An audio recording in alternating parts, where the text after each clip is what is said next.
Hi viewers, నేను doctor కాళీ కుమారి. ఈ వీడియోలో నేను బొడ్డుతాడు గురించి చెప్తాను. బొడ్డుతాటే అంబలికల్ కార్డు అంటాము. పేరులోనే ఉంది. అంబలికల్ కార్డు అంటే బేబీ తాలూకా అంబలికస్కి అటాచ్ అయ్యి ఉంటుంది ఒకవైపు, ఇంకొక వైపు మాయ ప్లసెంటా అంటాము, దానికి అటాచ్ అయ్యి ఉంటుంది. ఈ అంబలికల్ కార్డు ద్వారా న్యూట్రిషన్ అనేది బేబీకి కడుపులో ఉన్నప్పుడు అందుతుంది. ఈ అంబలికల్ కార్డు మెడ చుట్టూ ఉంటే ప్రాబ్లమా? చాలామంది భయపడతారు, మెడ చుట్టూ ఉంది చాలా ప్రాబ్లం అవుతుందని. యూజువల్గా ఒక్కసారి అంబలికల్ కార్డు మెడ చుట్టూ ఉన్నప్పుడు 99% ఏ ప్రాబ్లం ఉండదు.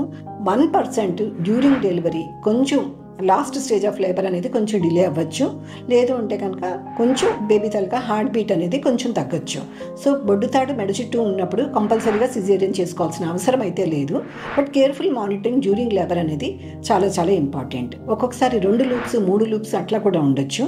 అట్లాంటప్పుడు అవి యాంటీనేటల్గానే డయాగ్నోస్ చేసినప్పుడు కొంచెం హెడ్ దిగదు అని అనుకున్నప్పుడు ఒక్కొక్కసారి సిజేరియన్ చేయాల్సి వస్తుంది.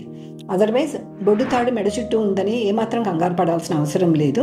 అందులోని ఇది 5th మంత్లోని 6th మంత్ 7th మంత్లో డయాగ్నోస్ చేసినప్పుడు మటుకు అసలు కంగారు పడక్కర్లేదు.